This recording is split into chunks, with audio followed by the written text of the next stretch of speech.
Yeah, okay. You may have seen it. Uh, I live up down there okay. and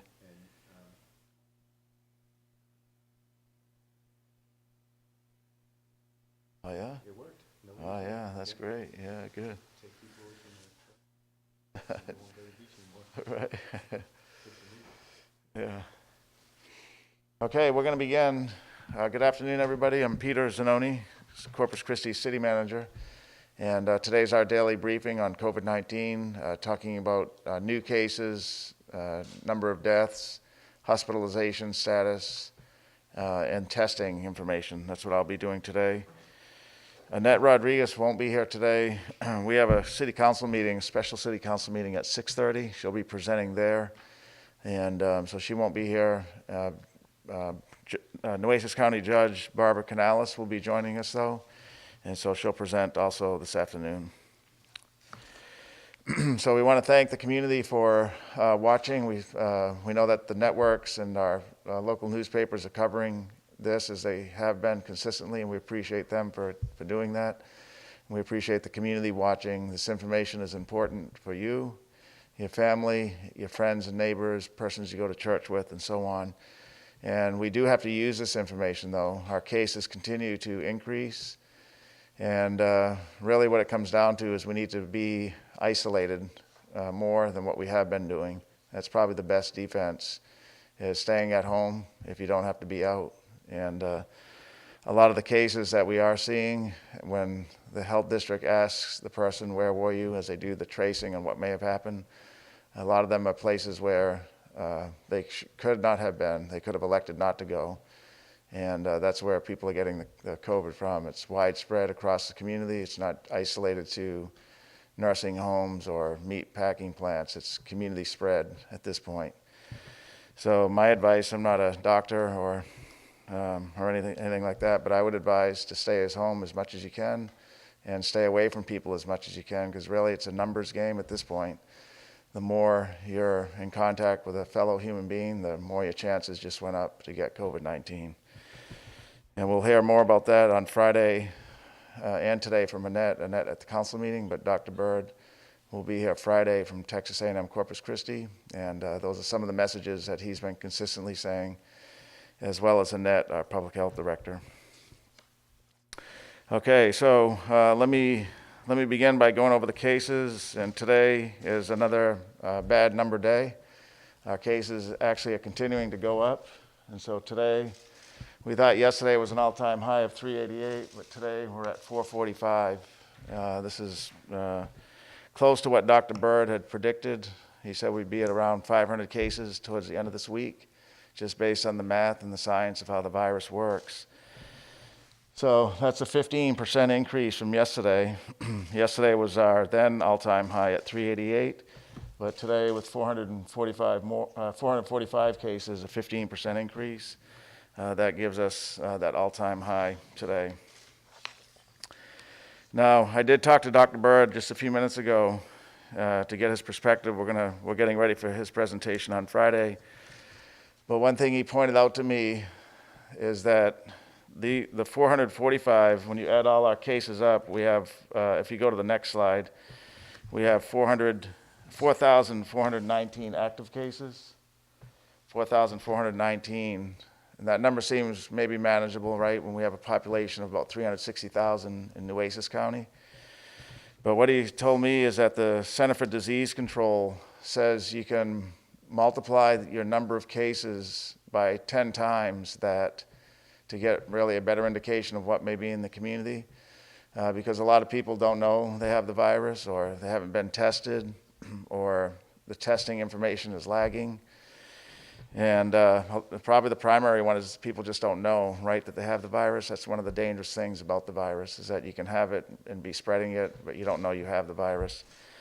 So if we assume that the CDC was right, their guidance is they're saying 10 times more than what you actually have on the ground is what you do have in the community, then we would, then using that math and logic, 12% of our population would be estimated to have COVID-19. If you use the 4,419 number from today, our total number of cases that are active, that's about 1.2% of the entire community, right? If you assume 360,000 persons in Nueces County, about 1.2%, but that number is misleading because of that fact that a lot of people don't know they have the virus, or they haven't been tested, or the test data is lagging. And so that's an important piece of information for us to wage in our minds as we make risk decisions on what to do in any day. On this chart here, you can see the recovered cases is 463, and you can see the death. If you were watching yesterday, the deaths are up again.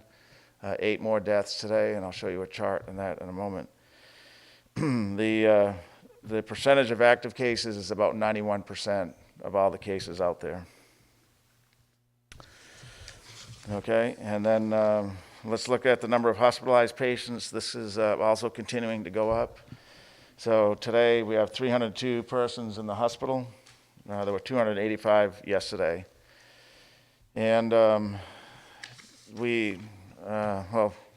I'm going to talk to you at the end of this about the city council meeting, because people could tune in to get more information then, to include updated information on our hospital's capacity and what's the hospital organization, the professionals that manage hospitals, and our local emergency management apparatus. What are they doing to manage hospitals and ICU beds and such?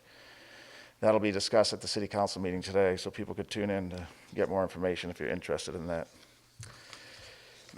Okay, the number of ICU patients is continuing to go up too. We're over 100 now, 103 in ICU at our local hospitals. It was 88 yesterday. And then our number of deaths, you can see today on the death chart, it's at 35. It's hard to see the number yesterday, but we had 27 yesterday. So at 8 additional deaths just from this morning till about 3 o'clock today. That gives us 35, and you can see this line's pretty much just going straight up over the last couple of days, right? Where before it took us 3 months to get 3 deaths. Not that we wanted 3 deaths, but it was 3 deaths over a 3-month period. And in the last couple of days, we're 30 deaths or something like that in the last couple of days. So it's not a good statistic. And then we're still tracking 7-day averages. And so this one here is testing. The blue lines going up and down are the daily tests, and it's not necessarily reflective of the tests that were given that day, because there's a lag in when the reporting gets to us ultimately. But one thing you can see is last week we had a lot of tests, and then we had to slow down in order to get materials in, and those are coming in, test materials to do the analysis and the swabbing and to get the specimen from the patient.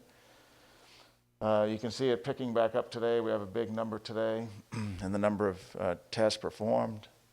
And you can see our 7-day daily average numbers is going up now a little bit, which is a good sign. We have a plan for testing at our health district every day, every week on Tuesdays, Wednesdays, and Thursdays. Tuesday, Wednesday, and Thursday, we'll do about 200 people each of those days. Given the supplies, we should have enough supplies, Annette was saying, for the next 2 weeks, this week and next week, at the city's health facility on Horn Street. So the 7-day average is about 569 tests performed a day using that 7-day average. And then when we look at number of cases of COVID cases, confirmed cases, you can see the big jump down here on the tail end. Big number today at that end. So the 7-day average for new tests is 309 new tests each day. Okay, so that concludes the statistics. Just one other one here, the number of tests in total that we've performed in Nueces County is 23,146. So we continue to test, and we'll be testing more. And then speaking of testing, we have a slide here. I've been reading them off the past couple of days, but the slide shows the testing sites. And so the health district, that's the city-county health district, that's with Annette and her team. And those tests are by appointment only at this point. We get persons lined up, and then we do a reverse alert call to them to come through the drive-through testing. That's where you've heard the backlog of 1,000 to 3,000 persons that are waiting to be tested. And if you want to get on that list, then you would call the number there, 826-7200. And our results come back within that same day or the immediate next day. So we have a real good turnaround time. That's one of the things we're obviously hearing complaints about, is that it takes too long to get your results. But all our tests are performed right here, right in our labs down the street, and usually the patient is informed within that day or the next day on the test results. The Texas National Guard is going to be doing testing 3 days this week: Thursday, the 9th, Friday, and then Saturday. On the 9th, which is Thursday, and then on Saturday, it's at the Richard Borchard Fairgrounds. And then on Friday, it's at the American Bank Center. And their number's there to call, 512-883-2400. Their tests are free for anyone, but you do need to make an appointment. Okay, so 3 good dates there to get your testing. Then we have some partners in the community that have been a great help. Amistad Clinic and the Wellness Foundation, kind of in between here. And so Amistad and Coastal Bend Wellness Foundation are by appointment only. Their telephone numbers are there any day of the week, Monday through Friday for them. And then CVS Pharmacy recently is becoming a test collection site. And they have a telephone number there for the pharmacy, for CVS Pharmacy. And then Physicians Premier and Christus Promptu Urgent Care, those are 2 other places that persons can go to get testing by appointment only, though, and those, I believe, are with a fee attached to it. So that's some testing information. We did a drive-through test today, and we'll do one more tomorrow, our 3-day a week at about 200 persons a week. And right now they're being done at Horn Road, but eventually it could be, I think soon we're going to be moving it to the Greenwood Senior Center, Greenwood Community Center, because there's a covered area that persons can drive under, and that'll be used if the weather is inclement on any one of those Tuesday, Wednesday, or Thursday days. Okay, so tonight at 6:30 there is a special city council meeting, and it's not, this was set up just so the council can come together as a body and get an update on COVID. Their last council meeting was in June, the 3rd Tuesday in June, and so if we didn't have a council meeting tonight, it would have been 3 weeks before they had met as a body, and they're the policymakers of the city, community leaders. And so the Mayor McComb had asked that we try to convene a meeting this week just to provide information. So it's not, there's been some speculation that there's a big problem. There is a big problem, but something that we're going to share at the council meeting that we haven't shared with the community yet. And that's not the case. So the meeting at 6:30 tonight will include a comprehensive COVID-19 update from our health director, Annette Rodriguez. And we'll also have an update on the regional emergency medical services trauma system in our hospital capacity. That'll be presented by Hillary Watt, and she's the executive director of the Coastal Bend Regional Advisory Council. That's a council, there's numerous councils like this in Texas, and their job is to help manage emergency preparedness in terms of trauma and hospitals in a region. Hillary's region is 19 counties, so it includes Corpus Christi and some of the valley as well. So she'll be presenting as well tonight. I do believe all council members will be either here in person or WebExing in for that 6:30. So persons can tune into that. It is live and it's broadcast on our channel, which is channel 20 on Grande. If you have Grande, it's channel 20. If you have Spectrum, it's going to be channel 1300. And then if you have AT&T, it's going to be channel 90. And then you can also watch that on YouTube. It's not Facebook Live, but you can watch it on YouTube or those 3 city channels, or 1 channel, but on 3 different call numbers, depending on who your service provider is. So 1300 for Spectrum, 20 for Grande, and channel 90 for AT&T. And then you can watch it on YouTube as well. So you may want to tune in if you want to get some updated information, or if you've been tuning in here, it'll be somewhat of a repeat from Annette and then from Hillary Watt as well. Okay, so I'm not sure if the judge is here. We're going to translate into Spanish from Gabby, and then we'll, if the judge shows up between the end of her translation, we'll bring the judge up here. If not, we'll see if there's any questions and go from there. Okay, Gabby, thank you. En resumen, las cifras más recientes indican que en las últimas 24 horas se han reportado 445 casos confirmados por el coronavirus, haciendo un total de 4.917 casos en el condado de Nueces. 463 casos se han recuperado por completo, 302 personas aún continúan en el hospital, 103 personas se encuentran en la unidad de cuidados intensivos, 4.419 son casos aún activos y a la fecha se reportan 35 fallecimientos. El día de hoy se reportaron 8 fallecimientos. De acuerdo a estimaciones del CDC, es mucho más grande el número de personas infectadas, pero esas personas aún no lo saben cuando no presentan síntomas o no han obtenido la prueba para determinar si cuentan con el virus. Esta tarde a las 6:30 va a haber una junta especial con el concilio en donde la directora del Distrito de Salud, Annette Rodríguez, va a dar una presentación sobre la situación relacionada al COVID-19, así como los hospitales y su capacidad para atender a más pacientes si es necesario. Esa junta la puede ver en nuestro canal de YouTube en CCTV Corpus Christi. También le queremos recordar que junto con el Distrito de Salud existen otros lugares en donde se puede llevar a cabo la prueba para determinar si cuenta con el virus del coronavirus. Entre esos lugares se encuentran la Fundación Coastal Wellness, el número de llamar es el 356-9572, la farmacia CVS ubicada en la calle Alameda al número 814-8305, la Clínica Amistad al número 884-2242, así como Physicians Premier y Christus Promptu Urgent Care Center. También la Guardia Nacional está realizando las pruebas. El número de llamar es el 512-883-2400. Le recordamos que la mayoría de las pruebas requieren de cita.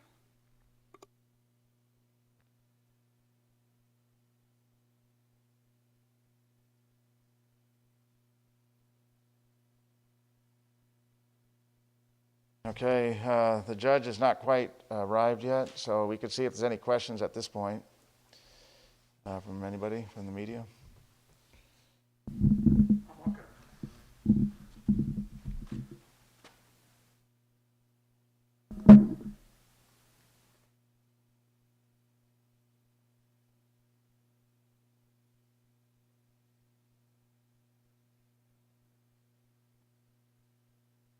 I'm looking for relevant questions that you could answer. I guess to your knowledge, has there been any conversation about a possible stay-in-place order that even Austin's considering now? Yeah, so the stay-in-place orders that we had prior to Texas reopening were at the authority of the governor and Texas state governor. So we have not heard any indication that he's reconsidering that, and that would be the answer. It's kind of a short one. We're doing all we can do using our local control, but the governor controls over us, and so I haven't heard anything from our intergovernmental relations director, from the judge or the mayor that would lead me to believe there's going to be some type of a order that would bring back some of the stay-at-home orders that existed before. Yesterday, Abbott commented on counties not enforcing mask mandates. Are we planning on enforcing, and if so, how? The mask order? Yeah. Yeah, so things like the mask order and restaurant capacity, those are two orders that we do have in place that we have local control over. And the enforcement mechanisms, as we know, are going to fall on the shoulders of the police department, the Corpus Christi Police Department. And so it's a delicate balance of taking those officers that are out on patrol each night and managing potentially high crime situations, or is somebody wearing a mask, or is there 51% people in the restaurant versus 50? And so the answer is we're doing that as much as we can, but with any type of law that has to be enforced, there's a priority order, and health and safety priorities that existed before these take priority ranking in any patrol event. So we'll continue to try to do, the chief and I have talked, he'll continue to try to enforce those to the extent they can, but they take high priority calls over these things like domestic violence, robberies, shootings, those types of things. The judge isn't going to make it? Okay. Okay, no judge for today, but she'll be on the phone for the council meeting this afternoon. Do we have any other questions? No? We do? Okay. The number of deaths that are being counted, are they all Nueces County residents, or are they deaths that just happen in Nueces County? No, yeah, good question. So the 35 deaths that we have reported, and anyone that we do report, that person has to be a resident in Nueces County. So they don't have to, they don't necessarily have to have died in Nueces County. If you recall back to one of our first deaths we had, it was a traveling nurse who was in Nevada and passed away there from COVID-19.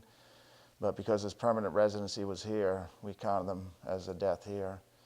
And similarly, we were hearing stories of coworkers whose relatives or friends have passed away in Portland, right? And that's in San Patricio County. So we don't count those either. So there could be, we don't count those here because they're not in Nueces County. So persons out there may be hearing of deaths or may wonder, are we counting deaths in these surrounding communities? And we don't. And that's by CDC guidelines.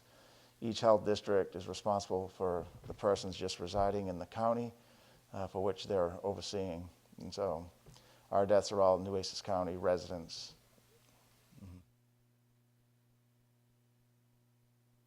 Okay, any other questions then for today? Okay, so our next event then, if the community wants to tune in, is at 6:30. That's a special city council meeting. And Annette Rodriguez will be giving a thorough update for the council. And then we'll be back here again at 5 o'clock tomorrow for a regular briefing on COVID-19. And then on Friday, we're going to spend more time with Dr. Bird than we did this past Friday. We had some recognition for our local nurses a week ago, and that did take a little bit of time. But we'll have the majority of the time this Friday for Dr. Bird at Texas A&M University. All right, so have a good evening and stay safe. We'll talk to you soon.